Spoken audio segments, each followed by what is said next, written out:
अस्सलाम वालेकुम स्टूडेंट्स। आज हम लेक्चर नंबर 11 स्टार्ट कर रहे हैं। लेक्चर नंबर 10 में हमने डाटा टाइप्स का टॉपिक पढ़ा और कल हमने उसको कंप्लीट नहीं किया था। आज लेक्चर नंबर 11 में हम उसको कंप्लीट करेंगे। सबसे पहले हम ये देख लेते हैं कि लेक्चर नंबर 10 में हमने कौन कौन से टॉपिक्स कवर किए थे। कल हमने स्टार्ट किया था what is data type, categories of data type और different data types in C language. हमने डाटा टाइप्स का इंट्रोडक्शन पढ़ा, जिसमें देखा कि डाटा टाइप्स को क्यों यूज़ किया जाता है, सी लैंग्वेज में उनका क्या मकसद है। उसके बाद हमने कैटेगरीज़ पढ़ी। इसकी दो कैटेगरीज़ हैं, स्टैंडर्ड डाटा टाइप और यूज़र डिफाइंड डाटा टाइप्स। उसके बाद हमने स्टैंडर्ड डाटा टाइप्स देखी कि different data types in C language कौन कौन सी होती हैं। ये 3 स्टैंडर्ड डाटा टाइप्स हैं, इंटीजर, फ्लोट और करैक्टर, जो सी लैंग्वेज में इस्तेमाल की जाती हैं। इंटीजर डाटा टाइप, जिसको शॉर्ट फॉर्म में INT लिखा जाता है, कल इसके बारे में हमने देखा कि इंटीजर डाटा क्या होता है और इंटीजर डाटा को स्टोर करवाने के लिए इंटीजर डाटा टाइप इस्तेमाल की जाती है। इंटीजर डाटा टाइप्स की आगे मज़ीद 4 तरह की टाइप्स हैं। डिफरेंस सिर्फ इतना ही है कि उनकी मेमोरी एलोकेशन और उनकी रेंज जो है वो एक दूसरे से डिफरेंस है। तो आप अपनी ज़रूरत के मुताबिक इनमें से कोई भी डाटा टाइप का वेरिएबल डिक्लेयर कर सकते हैं, फिर उसी हिसाब से आपको मेमोरी एलोकेट की जाएगी। दूसरे नंबर पे हमने देखा कि फ्लोट डाटा क्या होता है और फ्लोट डाटा को स्टोर करवाने के लिए फ्लोटिंग डाटा टाइप इस्तेमाल की जाती हैं, जिसमें फ्लोट है, डबल है और लॉन्ग डबल है। ये तीनों डाटा टाइप्स भी सेम मेमोरी एलोकेशन के हिसाब से एक दूसरे से डिफरेंस हैं और उनकी रेंज के हिसाब से एक दूसरे से डिफरेंस है। आज हमारा जो टॉपिक है वो है करैक्टर डाटा टाइप। ये डाटा टाइप्स की तीसरी टाइप है, करैक्टर डाटा। मैंने आपको पहले भी बताया था कि करैक्टर डाटा कोई भी ऐसा करैक्टर या नंबर जिसको हम सिंगल कोटेशन मार्क में लिख देते हैं, वो एज अ करैक्टर यूज़ किया जाता है सी लैंग्वेज में। करैक्टर को जब हम डाटा टाइप के तौर पे इस्तेमाल करते हैं प्रोग्राम के अंदर, तो करैक्टर को CHAR मतलब शॉर्ट फॉर्म उसका यूज़ करते हैं। जैसे इंटीजर को हमने INT किया था, INT भी एक कीवर्ड है, CHAR भी एक कीवर्ड है। बोलने में तो हम इसको करैक्टर बोलते हैं, लेकिन लिखने में CHAR ही यूज़ करेंगे, क्योंकि आपको पता है कि कीवर्ड को एज इट इज़ ही यूज़ करना होता है। अब देखते हैं कि करैक्टर डाटा टाइप क्यों यूज़ की जाती है। Character data type is use to store character values. Character values को स्टोर करवाने के लिए करैक्टर डाटा टाइप इस्तेमाल की जाएगी। It takes 1 byte in memory. Memory में 1 बाइट की जगह लेता है करैक्टर वेरिएबल। इंटीजर 2 बाइट की जगह लेता है, फ्लोट 4 बाइट्स की जगह लेता है और करैक्टर जो है वो 1 बाइट की जगह लेता है। अब इसमें क्या क्या चीज़ें आप स्टोर करवा सकते हैं, देखें। It is use to represent a letter, number, punctuation marks और फ्यू अदर सिंबल्स। और कुछ सिंबल्स हैं वो भी हम इसमें स्टोर करवा सकते हैं, जैसे कि प्लस माइनस के सिंबल्स हैं, ये आप स्टोर करवा सकते हैं। पंक्चुएशन मार्क्स होते हैं, पंक्चुएशन मार्क्स को आपको पता होगा, इंग्लिश में आपको यूज़ करते रहे हैं पंक्चुएशंस। तो वो पंक्चुएशन मार्क्स हैं, उनको सिंगल कोटेशन में आप लिख देंगे तो वो एज अ करैक्टर जो है वो आप किसी भी वेरिएबल में स्टोर करवा सकते हैं। Character values are normally given in single codes, for example A5 hash. ये आप देख सकते हैं एग्जांपल के तौर पे 3 वैल्यूज़ लिखी हुई हैं। लेकिन इसमें एक बात है कि the character 5 is manipulated differently than integer 5। लेकिन दोनों तरफ 5 ही है। एक इंटीजर 5 है जिसको विदाउट कोटेशन सिंगल कोटेशन लिखा हुआ है, जबकि करैक्टर जो 5 है उसको सिंगल कोटेशन के अंदर लिखा हुआ है। अब दोनों एक दूसरे से डिफरेंस हैं। अब करैक्टर्स को भी आपस में ऐड, सब्ट्रैक्ट और कंपेयर किया जा सकता है।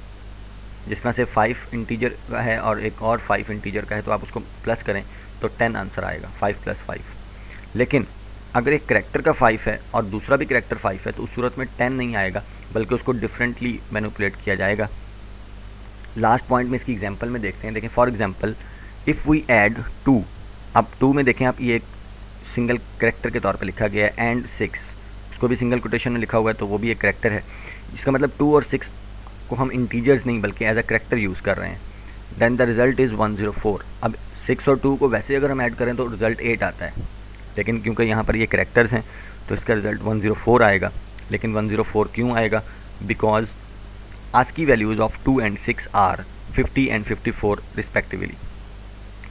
क्योंकि 2 की जो ASCII वैल्यू है वो 50 है और 6 की ASCII वैल्यू जो है वो 54 है, तो उनकी दोनों की ASCII वैल्यूज़ को प्लस किया जाएगा। देखें करैक्टर्स को तो प्लस किया ही नहीं जा सकता, अगर हम वैसे देखें लॉजिकली करैक्टर्स को प्लस नहीं किया जा सकता। मतलब एक करैक्टर ए और एक बी है, जैसे आप अल्फ़ाबेट्स लिखते हैं इंग्लिश में, ए और बी को जमा नहीं किया जा सकता, ए और बी को जमा करके कुछ भी नहीं बनता। लेकिन यहाँ पर वो ये बता रहा है कि सी लैंग्वेज में हम जब ए करैक्टर और बी करैक्टर को प्लस करेंगे तो ए की ASCII वैल्यू को और बी की ASCII वैल्यू को प्लस किया जाएगा। और वो ASCII वैल्यूज़ मैं आपको लेक्चर के लास्ट में एक ASCII टेबल दिखाऊंगा, उसमें आप देख सकते हैं कि हर करैक्टर की, हर अल्फ़ाबेट की, स्मॉल ABC की, कैपिटल ABC की कोई ना कोई ASCII वैल्यू होगी। और जब करैक्टर्स को प्लस किया जाएगा या सब्ट्रैक्ट किया जाएगा तो करैक्टर्स नहीं बल्कि उनकी ASCII वैल्यूज़ सब्ट्रैक्ट या ऐड हो रही होंगी। जैसे कि यहाँ पर 2 और 6 की जगह 50 और 54 को ऐड किया जा रहा है, क्योंकि 2 और 6 एज अ करैक्टर यूज़ हो रहे हैं। तो यहाँ तक ये कंसेप्ट था कि करैक्टर डाटा टाइप क्या होती है, कितनी मेमोरी लेती है और किस तरह से यूज़ की जाती है। उसके बाद डाटा टाइप्स का टॉपिक तो कंप्लीट हुआ, लेकिन डाटा टाइप्स के हवाले से ही कुछ एरर्स हैं जो डाटा टाइप्स में अगर हम कोई गलती करते हैं तो उस सूरत में वो आ जाते हैं। ये 2 एरर्स के नाम लिखे हुए हैं आपके सामने, overflow and underflow. Overflow error कब आता है और अंडरफ्लो एरर कब आता है, देखते हैं। Overflow occurs when the value assign to a variable is more than the maximum possible value. वो कहता है कि जब आप किसी वेरिएबल के अंदर उसकी रेंज से ज़्यादा वैल्यू स्टोर करवाने की कोशिश करेंगे तो ओवरफ्लो हो जाएगा। फॉर एग्ज़ाम्पल इंटीजर है, उसकी रेंज है 32,767, अगर आप उसमें 32,768 या उससे ज़्यादा वैल्यू स्टोर करवाएंगे तो वो ओवरफ्लो हो जाएगा, तो एरर आ जाएगा। आपका जो रिज़ल्ट है, जो भी आप कैलकुलेशंस कर रहे हैं वो गलत हो जाएंगी। इसी तरह से अंडरफ्लो है। अब underflow occurs when the value assign to a variable is less than, वहाँ पर था more than, is less than the minimum possible value. देखें एक मिनिमम रेंज भी है। अब यहाँ पे इंटीजर की मिनिमम रेंज देख लें एग्जांपल में, वो है -32,768, ये उसकी कम से कम रेंज है, और 32,767 ये उसकी ज़्यादा से ज़्यादा रेंज है। तो अगर आप किसी वेरिएबल में उसकी कम से कम रेंज से भी कम वैल्यू एंटर करने की कोशिश करेंगे तो उस सूरत में अंडरफ्लो आ जाएगा। अब देखें -32,768 से अगर हम एक नंबर और कम करें तो वो बनता है -32,769, ये उससे एक और कम हो गया क्योंकि साथ माइनस लगा हुआ। तो इस सूरत में अंडरफ्लो एरर आ जाता है। ये देखें नीचे एग्जांपल में वही बात जो मैंने आपको अभी एग्जांपल में लिखी, उसमें बताया है कि if the assigned value is more than 32,767 it is known as integer overflow, but if the assigned value is less than -32,768 it is known as integer underflow. तो ये 2 एरर्स को आपने एग्जांपल और डेफिनेशंस के साथ याद रखना है।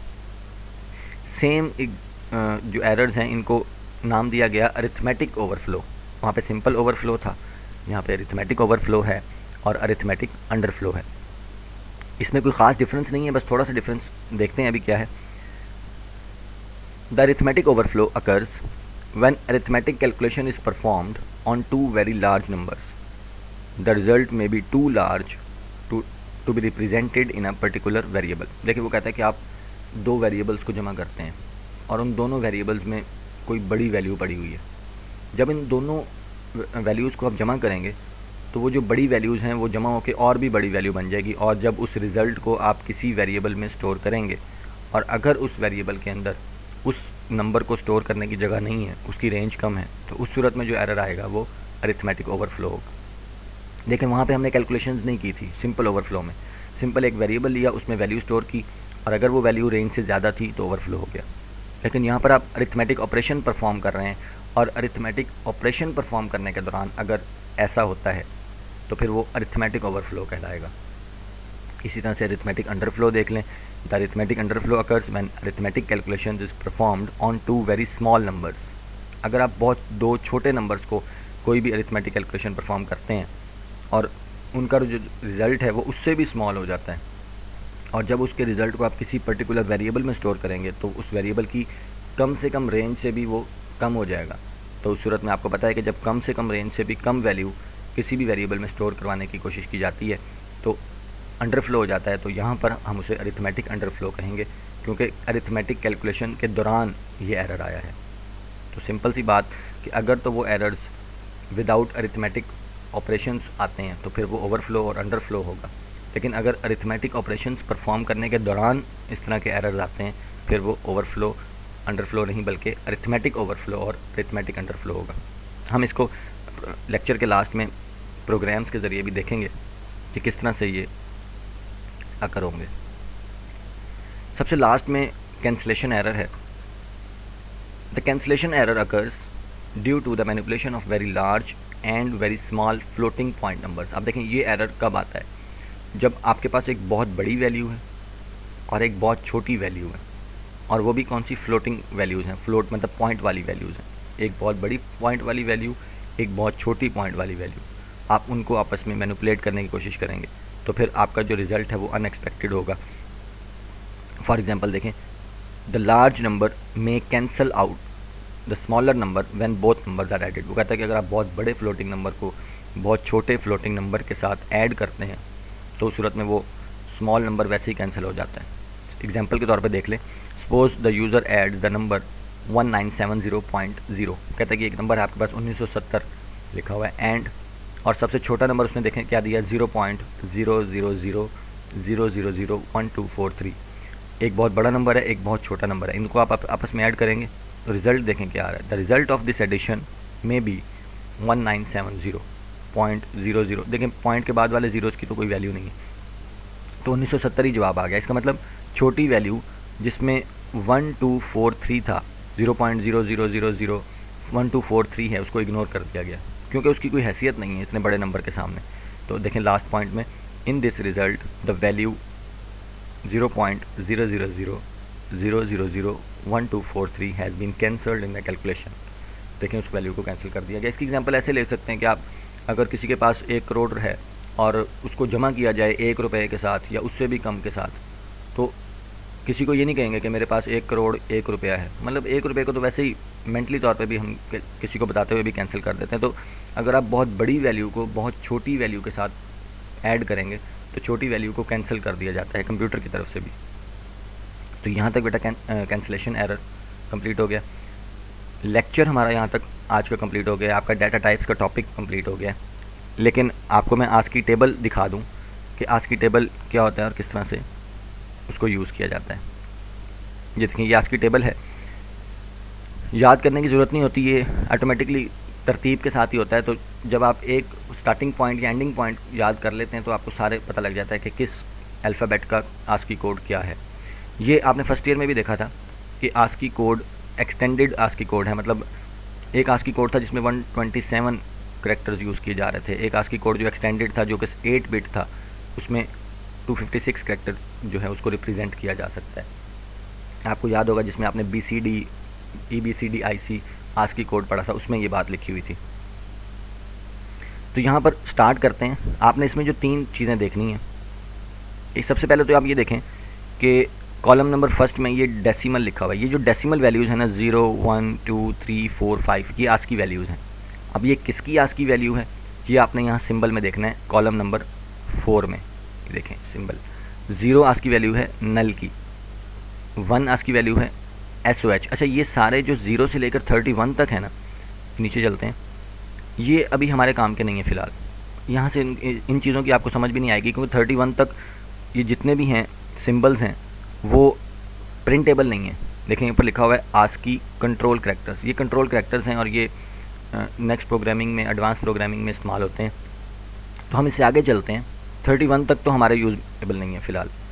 इसको समझने के लिए, क्योंकि अभी फ़िलहाल हमने इस टॉपिक को समझना है, हम इसको 32 से स्टार्ट करते हैं। देखें जो आस्की 32 है वो किस सिंबल का कोड है। देखें सिंबल के आगे ब्लैंक स्पेस है, यहाँ देखें फर्स्ट नंबर पे। तो इसका मतलब ब्लैंक स्पेस का जो आस्की कोड है हम कहेंगे वो 32 है। इसी तरह से आगे तरतीब से चलते जाएँ। अब ये एक सिंबल है, इसका आस्की कोड 33 है। इसी तरह से हैश का देखते हैं, ये हैश है सिंबल, इसका आस्की कोड 35 है। डॉलर साइन है, इसका आस्की कोड 36 है। मतलब इसको एग्जांपल में हम ऐसे ले लेते हैं, अगर मैं $2 को प्लस करूँगा तो क्या आंसर आएगा, तो उसकी आस्क की वैल्यूज़ को प्लस किया जाएगा। देखें जैसे हमने ऊपर एग्जांपल में 5 और 5 को 2 और 6 को प्लस किया था तो हमें आंसर मिला था 104, क्योंकि उनकी आस्क की वैल्यूज़ को प्लस किया गया था। तो ये एग्जांपल ऐसे ही है कि अगर आप $2 को एज अ करैक्टर प्लस करेंगे तो 36 + 36 किया जाएगा। इस तरह से बेटा ये सारे सिंबल्स हैं जो जिनके मुख्तलिफ आस्क की वैल्यूज़ आपके सामने हैं। अब यहाँ से देखें 0 की आस्क की वैल्यू क्या है, 48, फिर 1 की आस्क की वैल्यू 49। अब देखो अगर आपको ये पता लग जाता है कि 0 की आस्क की वैल्यू 48 से स्टार्ट हो रही है तो आप तरतीब के साथ 1 की 49 होगी, 2 की 50 होगी, 3 की 51 होगी, इस तरह से ये सारी आस्क की वैल्यूज़ होगी। 9 की आस्क की वैल्यू ये देखें 57 है। इस तरह से ये सारी आस्क की वैल्यूज़ हैं, कॉलन है, सेमी कॉलन है, ग्रेटर देन का साइन है, इज इक्वल टू का साइन है, इन तमाम की आस्क की वैल्यूज़ तरतीब के साथ आ रही हैं। उसके बाद कैपिटल शुरू हो जाती है, कैपिटल ए का की जो आस्क की वैल्यू है वो 65 है, और इसी तरह से ऑनवर्ड 66, 67, 68 जैसे ABC तरतीब के साथ चलती रहेगी। इसी तरह से ये वैल्यूज़ 65 से ऑनवर्ड जाती रहेंगी। जैसे ही ये ख़त्म होंगी उसके बाद स्मॉल ABC भी शुरू हो जाएगा। देखें स्मॉल सबसे लास्ट में देखें, स्मॉल a की आस्क की वैल्यू क्या है 97, और इस तरह से ऑनवर्ड स्मॉल ABC की आस्क की वैल्यूज़ शुरू हो जाएंगी। ये आस्क की वैल्यूज़ जाती हैं 127 तक, और ये एक्सटेंडेड नहीं है। आस्क की वैल्यूज़ आपने दो पढ़ी थी फर्स्ट ईयर में, एक था एक्सटेंडेड टेबल और एक था जो कि एक्सटेंडेड नहीं था। जो एक्सटेंडेड नहीं था वो 127 तक था और 7 बिट कोड था वो, लेकिन जो 8 बिट कोड था उसको एक्सटेंड करके 127 की जगह देखिए नीचे एक्सटेंडेड आस्क की है, जिसमें और भी डिफरेंट किस्म के दूसरी लैंग्वेजेस के सिंबल्स आ जाते हैं। ये देखें ये डिफरेंट किस्म के सिंबल्स आ रहे हैं जो कि आप इस्तेमाल कर सकते हैं, और ये देखें इसकी जो रेंज है वो जा रही है। जब 8 बिट एक्सटेंडेड कोड हम यूज़ करते हैं तो देखें 255 0 से स्टार्ट हुआ था, 255 तक जाएगा तो ये टोटल 256 बन जाएंगे। तो इस तरह से ये एक आस्क की टेबल है। आपके लेक्चर में इसका कुछ जिक्र था तो हमने कहा चलो इसको भी साथ साथ देख लें। ये आस्क की टेबल भी मैं आपको सेंड कर दूंगा, आप इसमें किसी भी सिंबल की आस्क की वैल्यू देख सकते हैं। उसके बाद डेव में हम कुछ एग्जांपल्स देखते हैं अपने आज के लेक्चर्स के हवाले से। ये देखें सबसे पहले हमने करैक्टर डाटा टाइप पढ़ी। यहाँ पे मैंने सिंपल एक करैक्टर वेरिएबल जो है उसको डिक्लेयर किया है। देखें उसमें मैंने क्या स्टोर किया, सबसे पहले उसकी data type data type character और उसका नाम है सी, और उसमें मैंने जो करैक्टर स्टोर करवाया है वो जेड है। और जेड को देखें मैंने सिंगल कॉमा में लिखा है, तो इसका मतलब ये जेड जो है वो सी में सेव हो जाएगा क्योंकि सी एक वेरिएबल है और उसकी डाटा टाइप है करैक्टर। अच्छा हमने एक बात पढ़ी थी कि करैक्टर जो है वो उसकी जो लिमिट है वो एक ही है, मतलब आप सिंगल कोटेशन में सिर्फ एक ही वर्ड लिख सकते हैं, एक ही करैक्टर लिख सकते हैं जेड। ऐसा नहीं हो सकता कि आप इसमें कोई कम्बिनेशन ऑफ करैक्टर लिख लें, जैसे कि पाकिस्तान, इसमें स्टोर नहीं होगा। जैसे कि फॉर एग्जांपल ये देखें, ये मैंने लिखा हुआ है करैक्टर, एक वेरिएबल डिक्लेयर किया डी और उसमें पाकिस्तान स्टोर करवाया, ये स्टोर नहीं होगा। हालांकि उसको डबल कोटेशन में लिखा है लेकिन वो डी में स्टोर नहीं हो सकेगा, क्योंकि डी जो है वो एक सिंगल करैक्टर को स्टोर करवा सकता है। तो इस सूरत में हमें क्या करना होगा, उस सूरत में हमें एक इसमें चेंज करना होगा। देखें डी के बिल्कुल साथ, मतलब वेरिएबल के नाम के साथ हम ये वाली ब्रैकेट्स लगा देंगे। इन ब्रैकेट्स के लगने से ये जो वेरिएबल है ये करैक्टर वेरिएबल नहीं बल्कि अब स्ट्रिंग वेरिएबल बन गया है। अब इस स्ट्रिंग वेरिएबल के अंदर आप इस पाकिस्तान वर्ड को स्टोर करवा सकते हैं। तो इस तरह से आप इसको स्ट्रिंग वेरिएबल भी बना सकते हैं। ठीक है, उसके बाद नेक्स्ट ओवरफ्लो की एग्जांपल देखें। अब ये देखें ये एक इंटीजर ए वेरिएबल है, इसमें मैंने 40,000 स्टोर करवाया है। फिलहाल ये प्रिंट वाली स्टेटमेंट्स को अभी हम रहने देते हैं। प्रिंट वाली स्टेटमेंट्स को मैं डिलीट कर रहा हूँ क्योंकि अभी हमने इसको प्रिंट नहीं करना, सिर्फ एग्जांपल्स के तौर पे मैं आपको बता रहा हूँ कि किस तरह से यूज़ होगा। अच्छा यहाँ देखें, अब integer A is equal to 40,000, क्या ए वेरिएबल में 40,000 स्टोर हो जाएगा? नहीं स्टोर होगा, क्योंकि ए वेरिएबल जो है उसकी रेंज इंटीजर के मुताबिक, क्योंकि उसकी डाटा टाइप इंटीजर है तो वो 32,767 तक बनती है। तो 40,000 जो है वो उससे एक्सीड कर रहा है, तो 40,000 इसमें स्टोर नहीं हो सकेगा। हम उसकी रेंज से ज़्यादा वैल्यू स्टोर करवाने की कोशिश कर रहे हैं, तो इसे ओवरफ्लो कहेंगे। अब यहाँ देखें इंटीजर बी, अब बी वेरिएबल भी इंटीजर डाटा टाइप का है, उसमें -40,000 हम स्टोर करवाने की कोशिश कर रहे हैं। कम से कम रेंज इसकी है -32,768, लेकिन हम उससे भी कम जा रहे हैं -40,000 तक, तो इसका मतलब ये अंडरफ्लो हो जाएगा। अब ये तो सिंपल ओवरफ्लो और सिंपल अंडरफ्लो थे, ये जो दोनों अभी हमने देखे। अब बात करते हैं अरिथमेटिक ओवरफ्लो अंडरफ्लो की। देखें अरिथमेटिक ऑपरेशंस परफॉर्म किए। सबसे पहले एक वेरिएबल लिया M1 उसमें स्टोर करवाया 20,000, स्टोर हो जाएगा क्योंकि इंटीजर की रेंज जो है वो 32,000 तक है। इस तरह से एक लिया N1, उसमें भी 20,000 स्टोर करवाया, ये भी हो जाएगा। अब उसके बाद मैंने एक वेरिएबल डिक्लेयर किया sum1 के नाम से, मतलब sum1 है, मैंने इसका नाम रखा है sum1। आप कोई भी नाम रख सकते हैं, उसका कोई इशू नहीं है, जैसे कि M1, N1, sum1, ये वेरिएबल्स आपकी मर्ज़ी, आप कोई भी नाम रखें। अब देखिए मैंने इसमें स्टोर करवाया कैसे, मैंने M1 और N1 को प्लस किया, क्या आंसर आएगा 20,000 प्लस 20,000, 40,000 आंसर आएगा। और वो sum1 में सेव नहीं हो सकेगा क्योंकि sum1 की डाटा टाइप इंटीजर है और इंटीजर जो है वो 40,000 को स्टोर नहीं कर सकेगा। तो इस तरह अरिथमेटिक ऑपरेशन, ये देखें ये अरिथमेटिक ऑपरेशन परफॉर्म हुआ। अरिथमेटिक ऑपरेशन परफॉर्म करने के दौरान जो ओवरफ्लो हुआ उसे अरिथमेटिक ओवरफ्लो कहेंगे। सेम इसी तरह से ये एग्जांपल है, यहाँ पे एक वेरिएबल ले लिया M2 के नाम से, उसमें -20,000 स्टोर करवा दिया, हो जाएगा क्योंकि उसकी रेंज के अंदर है। इस तरह से N2 लिया, वो भी इंटीजर है, उसमें भी -20,000 स्टोर हो जाएगा। उसके बाद sum2, हमने इन दोनों को प्लस करके जो उसका सम स्टोर करवाने के लिए, मतलब रिजल्ट को स्टोर करवाने के जो वेरिएबल लिया वो है ये। अब देखें लास्ट में मैंने अरिथमेटिक ऑपरेशन परफॉर्म किया, जब हम M2 प्लस N2 करेंगे तो ये आंसर आएगा -40,000, और -40,000 sum2 के अंदर स्टोर नहीं हो सकेगा क्योंकि sum2 की डाटा टाइप इंटीजर है और इंटीजर में -40,000 कम से कम रेंज से भी कम चला गया। तो इस सूरत में जो एरर आएगा उसे कहेंगे अरिथमेटिक अंडरफ्लो। तो इस तरह से ये एग्जांपल्स हैं कुछ जो टॉपिक आज हमने कवर किए थे उस हवाले से। यहाँ तक आपका डाटा टाइप्स का टॉपिक कवर हो गया है। इसको अच्छी तरह से बुक से रीड करें, इसकी सारी टाइप्स को रीड करें। बुक रीडिंग बहुत लाजमी है क्योंकि बुक में आपकी स्लाइड्स के अलावा भी और भी बहुत सी चीज़ें हैं जो आपको वहाँ पे मिलेंगी। जज़ाकल्लाह।